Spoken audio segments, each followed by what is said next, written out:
à tous, je suis ravie de vous accueillir dans mon autre monde pour vous faire une présentation, une review d'un oracle que j'avais déjà repéré à sa sortie. J'avais vu la présentation du projet sur un groupe de vente d'oracles. Je ne me rappelle plus lequel d'ailleurs, mais c'est un groupe Facebook, si je me souviens bien, oui c'est ça. Et déjà, il m'avait vraiment tapé dans l'œil. Ça fait pas mal, je vous rassure. Voilà. Mais à ce moment-là, j'avais commandé, acheté plusieurs jeux, des livres aussi. J'avais fait une grosse commande et voilà, je me suis dit bon bah, tu vas patienter un petit peu. J'ai patienté un petit peu quelques semaines parce que j'avais un petit peu déjà pas mal. Enfin, j'avais vraiment dépensé mon budget pour tout ce qui était cartes, livres, enfin voilà. Et je me suis dit, bah tant pis, tu vas attendre le mois prochain, quelques semaines après, 3 semaines hein, à peu près. Parce que voilà, il faut savoir être raisonnable. Des fois j'y arrive, des fois j'y arrive pas. Là sur ce coup-là, je me suis dit bon voilà, et il sera d'autant apprécié quand tu l'auras reçu, et c'est tout à fait ça. Alors l'oracle de Marseille, j'ai vu que pas mal, j'ai pas vu toutes les vidéos, j'ai vu une ou deux vidéos de youtubeurs, de youtubeuses qui ont déjà fait cette review. Je crois les harmoniques de l'amour, il me semble qu'elle l'a aussi posté. Donc voilà, c'est un jeu qui vient de sortir mais qui est pas mal déjà connu sur la sphère. Mais ça fait rien. Moi, j'avais envie de vous faire cette review parce que pour moi, c'est la pépite de l'année. Alors, on me dirait l'année n'est pas finie. Hein. On n'est qu'au mois de juin. Mais c'est un des gros coups de cœur de cette année. Pourquoi déjà? Parce que évidemment, le tarot de Marseille, c'était mon premier achat. Je devais avoir 17 ans, 18 ans. Ah, j'ai commencé par le tarot de Marseille, qui m'a d'ailleurs pas mal...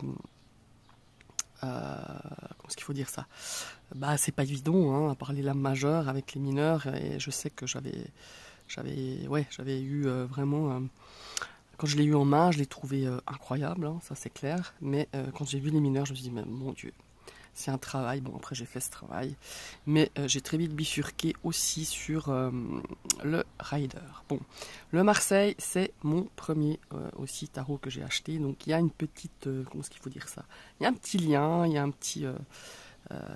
ouais, il y a quelque chose que j'aime et qui me rappelle un petit peu mes débuts.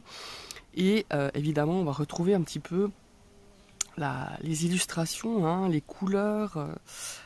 les symboliques du tarot de Marseille, mais pas que.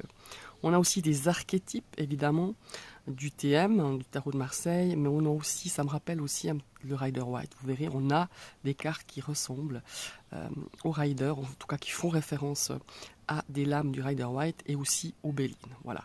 Il y a aussi des cartes qui font référence au Petit Lenormand, hein, comme vous savez, c'est un jeu que j'utilise aussi beaucoup, à part le Rider. Et moi je le trouve hyper complet. Il y a plein de... Bon, il y a plein de symboliques, ça c'est sûr. Il y a des iconographies aussi, mais il y a plein de sujets, je trouve. Il aborde plein de domaines. Enfin, il est incroyable. Donc c'est un jeu de Lucie et Raphaël, hein, donc ils sont deux co-créateurs, je dirais. C'est de l'auto-édition. C'est un petit coffret en dur de très bonne qualité. Voilà, on a les petites encoches ici. Et je vais vous lire un petit peu derrière ce qu'il y a. Vous aimez le tarot de Marseille pour ses illustrations et ses mystères. Vous aimez la facilité de lecture du tarot Rider White. Et vous aimez les oracles. Donc voilà, ça résume très bien, c'est exactement ça. L'oracle de Marseille est le subtil mélange entre ces univers. Alors pour être subtil, il est juste magnifique. Vous allez comprendre pourquoi. Donc le jeu se compose de 78 cartes, richement illustrées en symboles, composées uniquement d'arcanes mineurs, pardon, oh là là. Non, les majeures, elles sont, voilà. Donc on va retrouver les lames majeures du tarot. Lire le présent, comprendre l'avenir. Lire le présent, c'est s'imprégner de ce moment afin de faire un point de situation personnel sur nos existences, ce que nous ressentons et sur nos liens avec notre environnement. Comprendre l'avenir est la suite logique de ce cheminement. Nos intuitions nous guident vers différentes hypothèses pour mieux appréhender ce qui est à venir. C'est tout à fait ça. Alors, donc voilà, il s'ouvre comme ceci. Et nous n'avons pas un livret, on a un petit feuillet accordéon que je trouve vraiment sympa. D'une part parce que, alors oui, un livret peut-être, ça m'aurait aussi plu, hein, je dis pas le contraire, mais j'aime bien ce format-là. Alors, c'est peut-être pas pratique parce qu'il est quand même assez grand, hein, puisqu'il y a quand même 78 cartes. Mais moi j'aime bien, franchement j'ai bien aimé.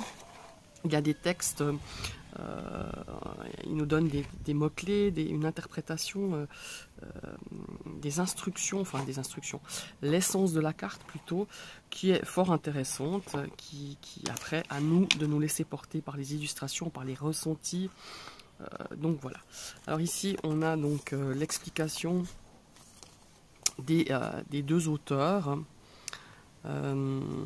Après bon, ils mettent le nom. Je vais mettre aussi leur site en barre d'infos parce que vous verrez, on peut voir les cartes, toutes les cartes. Il y a aussi il y a aussi un, comment il faut dire ça, il y a ce qu'on retrouve ici sur le livret. Ils bougent quand même pas mal leur site, il y a pas mal d'infos et je trouve vraiment sympa. Alors ici on nous donne des conseils comment poser la question et on a des modes de tirage, donc le tirage simple à 3 cartes. Qu'est-ce qu'on a, le tirage à 3 arcanes et le tirage en croix beaucoup plus simplifié. Voilà, ça. Donc on a à chaque fois la représentation de la carte avec le chiffre en romain et le nom de la carte et on a justement l'interprétation qui est, moi je trouve alors il n'y a pas beaucoup, il y a quand même une signification, mais je trouve que ça cible quand même pas mal. Après à nous, en tout cas moi je vais fonctionner comme ça. Je fonctionne d'ailleurs toujours comme ça. À nous de laisser passer, de laisser s'imprégner de la carte, des cartes qui sont voisines quand on fait un tirage. Voilà, c'est laisser. Le but, c'est justement de se laisser porter par ça. Alors, nous avons une tranche couleur or, enfin vieux or, non ancien, je dirais plutôt. Excusez-moi. Comme ceci, hein, je trouve très sympa. Le dos des cartes est vraiment cool. Voilà, je le trouve très beau. Je le trouve, il me fait penser un petit peu au Wandering Star, je crois, je trouve. Ouais, le dos par les couleurs, enfin voilà. Qualité de la carte, très bonne pour moi. Elle glisse facilement. Ouais, ça se mélange bien. Je trouve au mélange elles vont pas mal.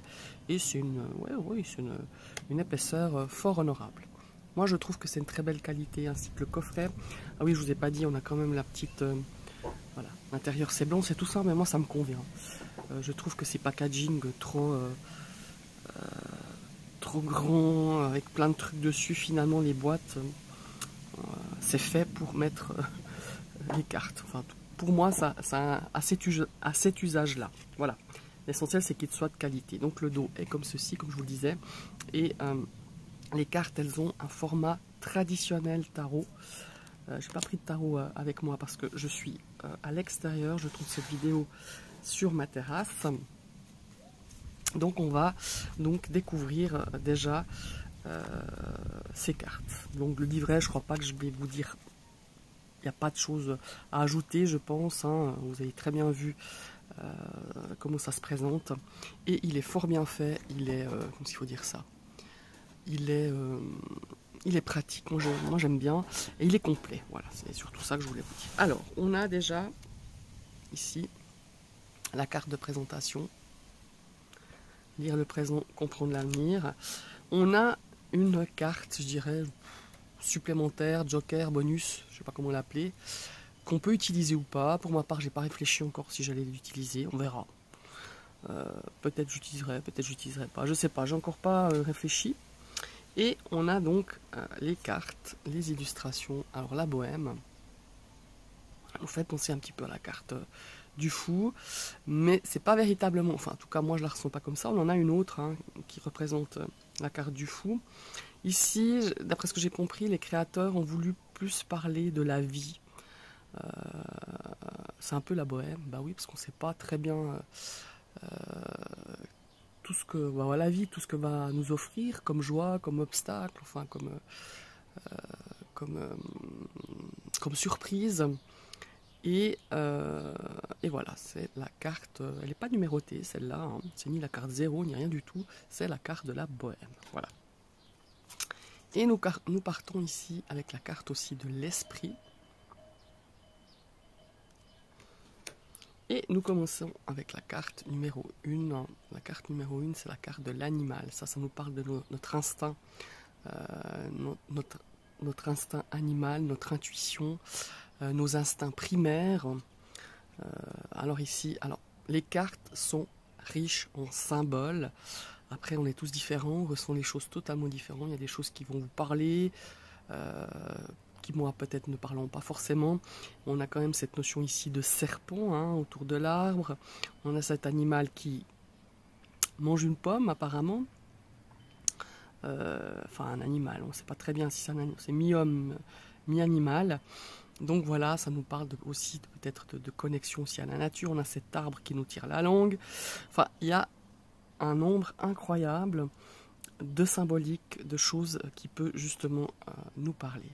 Nous avons la paysanne. Alors ici, ça nous parle de travail, d'effort, de cette relation à la terre. Hein. Voilà, ce qui est marrant, c'est cette licorne ici.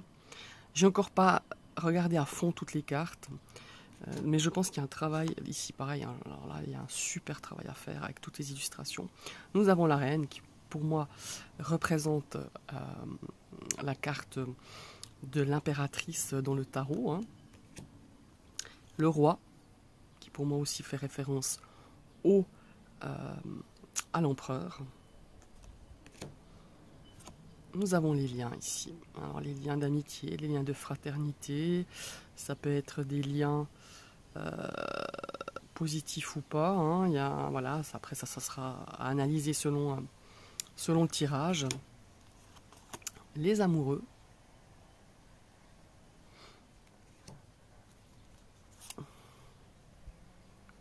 Le troubadour.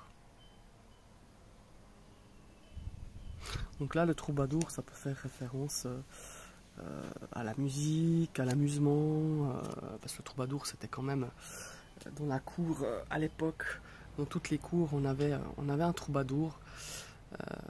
Voilà, ici on a le couple, c'est une carte que je trouve magnifique pour moi. Nous avons la lune, le soleil, je la trouve vraiment magnifique, elle dégage quelque chose de très beau. Enfin voilà, il y a cette notion de choix aussi, hein, avec justement avec cette lune et ce soleil. Nous avons le paysan. Alors le paysan là il sème, hein, il est en train de semer, peut-être pour récolter les fruits dans quelques temps. Ça peut être semer de nouvelles idées, de nouveaux projets. Voilà, il y a vraiment cette notion là ici avec la carte du paysan. J'aime beaucoup parce qu'en fait je le trouve forcément avec les illustrations hein, qui font un petit peu anciennes, qui font référence au tarot de Marseille, ça c'est clair, mais il y a un côté aussi très actuel. Voilà. On a le puzzle, ici ça me fait penser à l'arcane du jugement, ouais c'est ça. Comme s'il y avait une pièce manquante là. Il y a cette notion de se dire peut-être d'embriquer les pièces du puzzle les unes dans les autres. C'est une carte d'éveil aussi peut-être. Voilà, moi j'aime bien.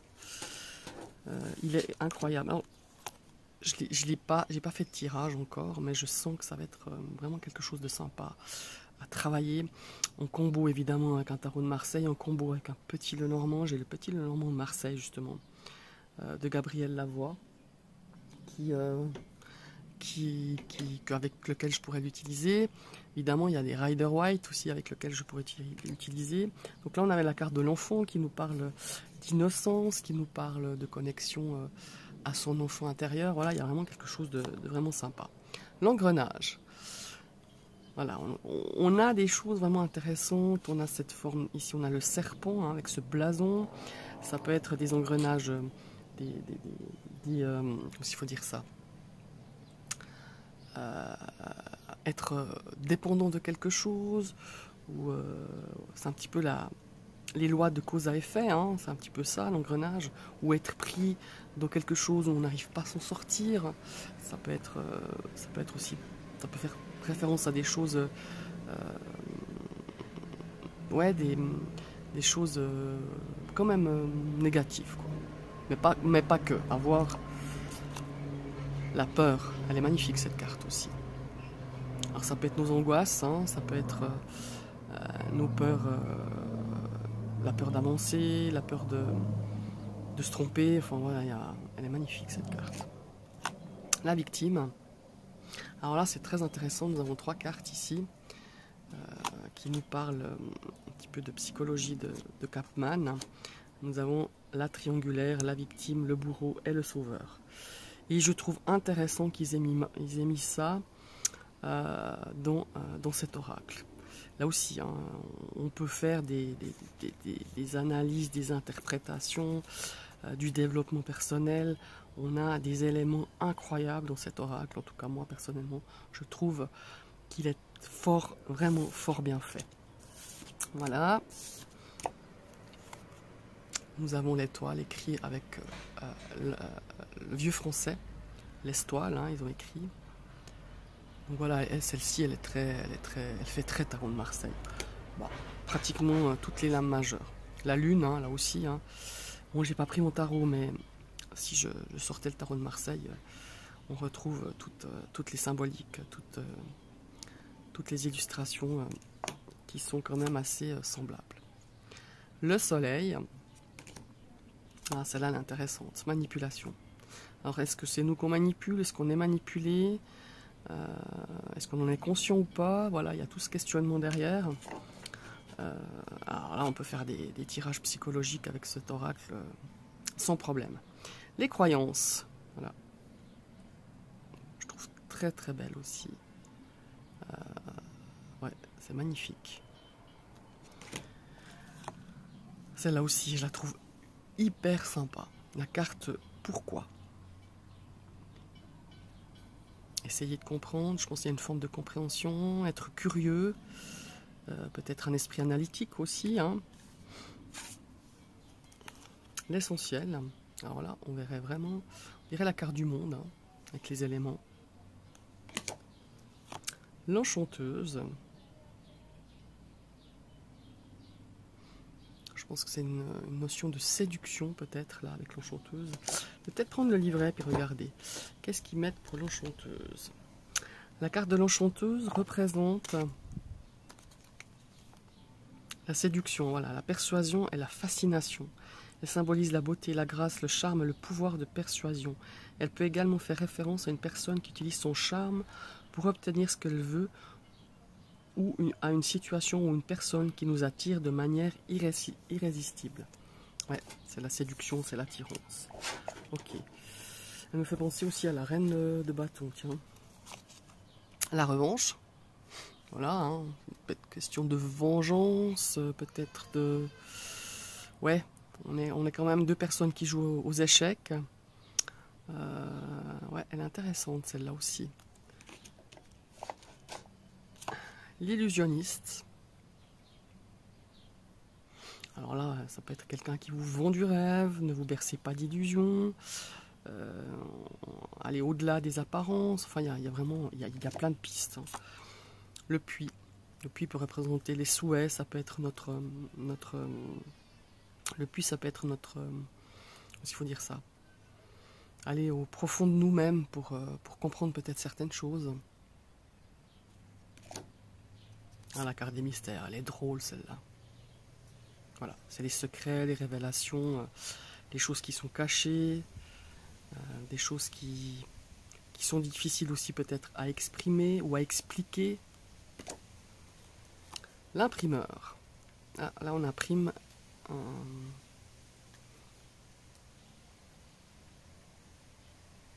on imprime les choses.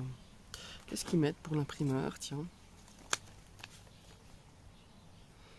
Alors, les ionistes, le pied, l'imprimeur. La carte de l'imprimeur représente la diffusion de l'information et la transmission des idées. Elle rappelle l'importance de la communication et de la transmission des connaissances. Elle peut également indiquer la nécessité de se faire entendre ou de faire passer un message important. Ouais, c'est intéressant ça aussi. Le fardeau. Alors là, moi, elle me fait penser aux 10 de bâton dans le rider. Le royaume. Alors, le royaume des étoiles, le ciel. On voit ce personnage qui regarde avec un télescope. Ouais, c'est pas mal. La tisseuse. Très belle carte aussi. On a une araignée, on a cette notion aussi peut-être de tisser, de préparer le terrain pour obtenir quelque chose. Être cette araignée qui tend un piège aussi peut-être. On a aussi cette notion de Diane, le fil d'or, le fil du destin aussi. Le théâtre, voilà, alors là ça peut être jouer un rôle, ça aussi. Incarner peut-être prendre le rôle de quelqu'un, jouer un rôle dans sa vie. Vous savez, il y a des gens qui jouent un rôle au travail, qui jouent un rôle à la maison, qui jouent un rôle à l'extérieur. C'est peut-être des gens qui savent très bien montrer plusieurs visages quand il faut. Après, ça peut être aussi les sorties, ça peut être aussi cette notion artistique des arts. Les efforts. Bon, alors là, voilà, ça explique bien. Là, on voit que ça fait longtemps qu'il fait des efforts, qu'il pousse cette pierre pour arriver à un objectif, arriver à quelque chose. L'orateur. Ouais. Qu'est-ce qu'ils mettent pour l'orateur? Tiens, je vais aller voir.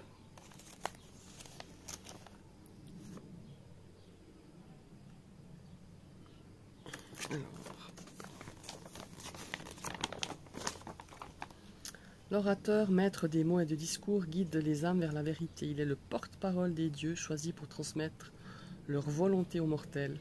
Sa voix est puissante, son verbe est juste. Il incarne la sagesse, la persuasion et l'éloquence. Bah oui, forcément, l'éloquence. Donc vous voyez, on a des thématiques incroyables, moi je trouve. L'ivrogne, ben voilà, là ça nous parle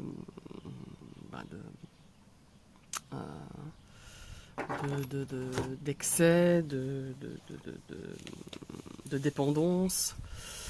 Il y a quand même quelque chose qui joue pas. On boit peut-être pour oublier quelque chose, on boit pour... voilà, c'est...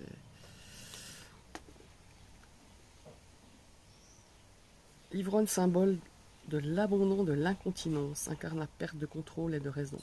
Il a abandonné tout sens de responsabilité et de la discipline, se laissant emporter par ses désirs et ses passions. Il est un avertissement contre tous les excès et les vices, rappelant que trop de tout peut mener à la ruine. Ouais. Voilà. Et ben nous voilà, notre cher fou. Alors, il est marrant ce fou parce qu'il tourne le dos à la montagne. Voyons voir eux comment ils l'interprètent. Attendez, je ne suis pas sur la bonne. Alors, le fou. Le fou. Il incarne la liberté et l'aventure, sautant sans réfléchir dans l'inconnu. Il rappelle à chacun qu'il est important de prendre des risques et de sortir de sa zone de confort.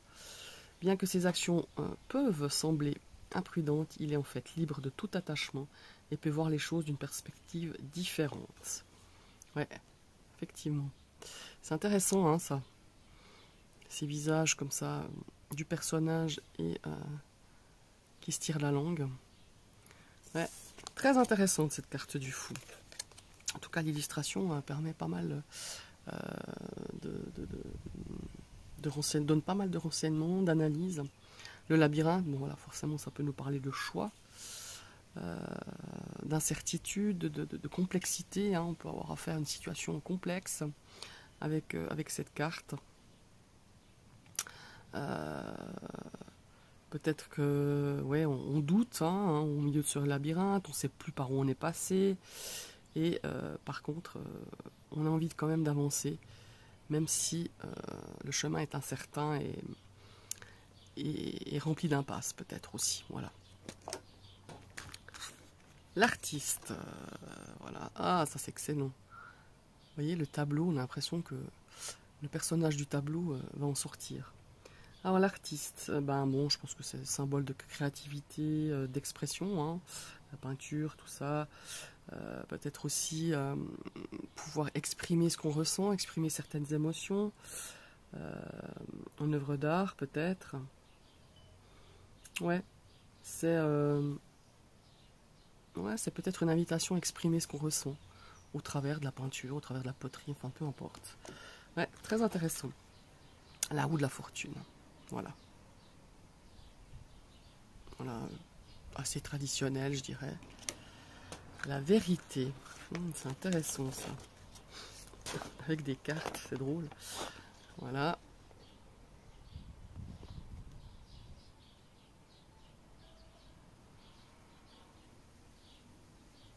Ouais. Il y a aussi plein de renseignements, cette carte. Alors, le message, bon voilà, ça c'est le cavalier, hein, qu'on pourrait interpréter, ou la lettre, mais je dirais plutôt le cavalier. Ouais, le cavalier qui vient apporter des nouvelles, hein, dans le petit Lenormand. Le chariot, aussi très traditionnel, au Tarot de Marseille et au Rider White. Nous avons un cheval blanc, un cheval noir. On a ce personnage tenant son bateau à la main. Ouais, très très très intéressant. Il y a plein de détails que je vois maintenant, que je n'avais pas vu en regardant juste les cartes. Les marchands. Là, on a une notion d'échange peut-être, hein, de marchander, d'échanger. Peut-être des échanges sur des expériences.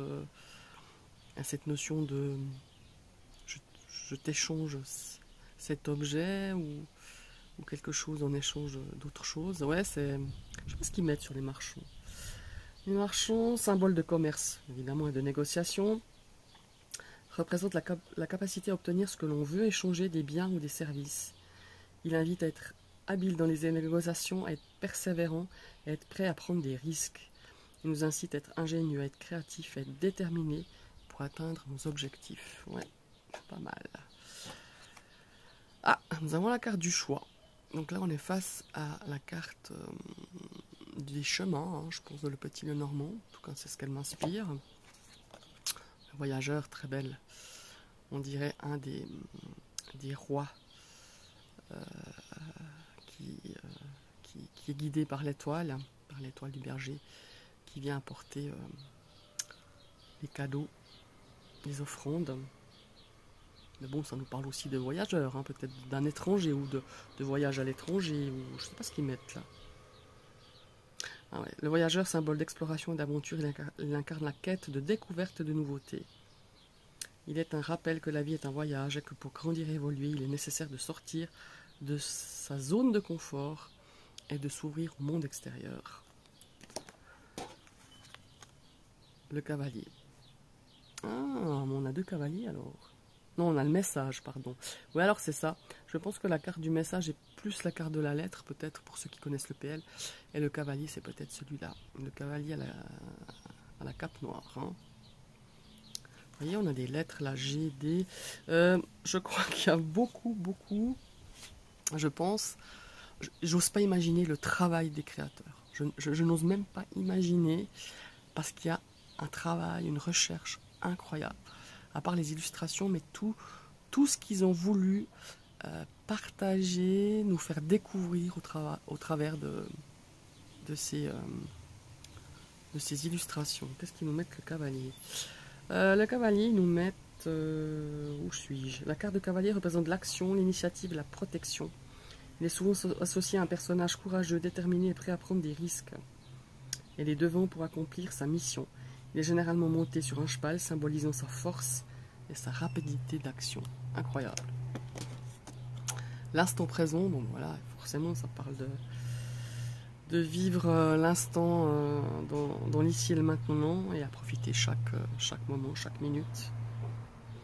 Et il nous rappelle évidemment que le passé appartient au passé, donc il est révolu, et que l'avenir est incertain, mais que seul le moment présent est réel, et qu'il est important de l'apprécier. Donc savourer le moment présent. La carte du changement, excellente celle-là. On dirait ici on dirait des plumes de paon. Donc, il y a un paon à l'intérieur. Donc voilà, le changement, c'est la transformation, l'évolution, l'adaptation. Hein. Elle nous incite à être courageux et toujours prêt à sortir de cette zone de confort. Voilà. La tour, bon voilà, très semblable au Rider White et au Tarot de Marseille. La tempête. Ouais, c'est peut-être les tempêtes de la vie. Je sais pas ce qu'ils mettent là. La carte de la tempête représente les événements imprévus, forcément. Hein. Ça pourrait être la carte de la faux dans le Petit Lenormand. Ça peut être la carte. C'est une énergie de challenge, hein, la tempête. Et ça peut représenter évidemment des imprévus, des difficultés qui arrivent comme ça, sans crier sans crier. Voilà. De manière inattendue et nécessitant une action rapide. Voilà, c'est ça, pour être justement surmonté. Alors, oh là là, elle fait déjà 32 minutes. Le rêve. Donc là, c'est un peu nos rêves, de ce qu'on a envie d'en faire. On a tous des rêves. Hein. Ça peut être l'imagination, ça peut être les objectifs à réaliser. Hein. La curiosité. La curiosité n'est pas un vilain défaut, hein, dans certains cas, ça peut l'être si on a une curiosité, je dirais, pas très positive, mais autrement, c'est pas mal la curiosité, donc voilà. Nous avons l'ermite, le bain, le pendu, donc voilà, référence au Tarot de Marseille Rider White. Nous avons le prisonnier de ses peurs, prisonnier de... on s'emprisonne, donc on se met des barrières, on s'empêche de faire aussi. C'est un petit peu ça. Il a une espèce de fouet dans la main, donc je pense que c'est aussi une notion ici de s'emprisonner dans ses croyances, dans ses pensées limitantes. Hein. Enfin, moi je le vois un peu comme ça, je le ressens un peu comme ça. Le contorsionniste, alors là c'est peut-être aussi une notion de flexible, d'être flexible, de s'adapter, hein. En tout cas moi c'est ce que je veux.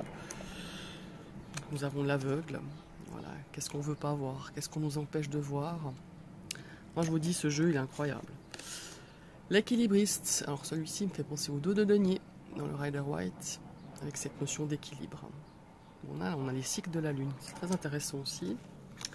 Le bâtisseur, alors, le bâtisseur c'est celui qui construit peut-être des bases solides. Qu'est-ce qu'ils mettent là? Le constructeur, c'est la carte du... le bâtisseur, symbole de la création, de la construction. Il incarne la capacité à transformer les idées en réalité. Voilà, c'est ça. Les compagnons, alors ça c'est les amis, c'est notre entourage, c'est les gens qui nous sont proches, les gens à qui, et ben voilà, on peut donner un coup de main sans rien attendre en retour, ou donner un coup de main. Hein. L'architecte, c'est celui qui mesure, qui crée, qui pense, qui réfléchit, qui construit, évidemment. La liberté. Bon ben voilà, ça fait référence à notre regardez, liberté, égalité, solidarité. Voilà, notre Marianne. Un petit peu le symbole de la France, hein, quand même, malgré tout. Ouais, je trouve absolument génial. Ils ont fait un travail, moi je suis... je sais pas comment dire. Bon, agréablement surpris, c'est faible comme mot. Je suis ébahi de cet oracle, de cette diversité d'approches. Enfin, il est juste incroyable, quoi. Juste incroyable. Et je regrette pas vraiment l'Espérance. Je regrette pas de l'avoir acheté. Il a un certain prix. Alors, c'est un prix tout à fait. Il y a bien d'autres oracles, et jeux et tarots que j'ai acheté à ce prix-là. Il reste, c'est une auto-édition. Donc, avec les frais de port, on approche les 47 euros. Enfin, je crois que j'ai payé 47 euros. Donc, voilà. Mais en tout cas, je regrette rien parce que c'est vraiment. Je vous ferai part de mes ressentis au niveau comment au niveau des tirages, au niveau des retours, au niveau de comment l'utiliser, mais je sens qu'il y a mille et une façons de l'utiliser. Voilà. J'ai été très très longue, hein, je crois qu'elle fait 36 minutes. Ça, c'est la vidéo pour les patients. Ce que je vais faire, ceux qui ont vraiment envie de découvrir et qui ont le temps, hein, ou qui vont prendre le temps pour cette vidéo, ce que je vais faire, c'est que je vais refaire une vidéo, mais en version en version comment il faut dire ça, je vais montrer que les lames, voilà, et comme ça sera beaucoup plus rapide. Je vous remercie d'avoir suivi cette vidéo. N'hésitez pas à commenter, dites-moi si vous avez cet oracle, si vous le connaissez, qu'est-ce que vous en pensez surtout, et je vous invite vraiment d'aller faire un tour sur leur site parce que ça vaut le coup d'aller faire un tour chez Lucie et Raphaël. Je vous souhaite une très très belle journée, à tout bientôt, bye bye.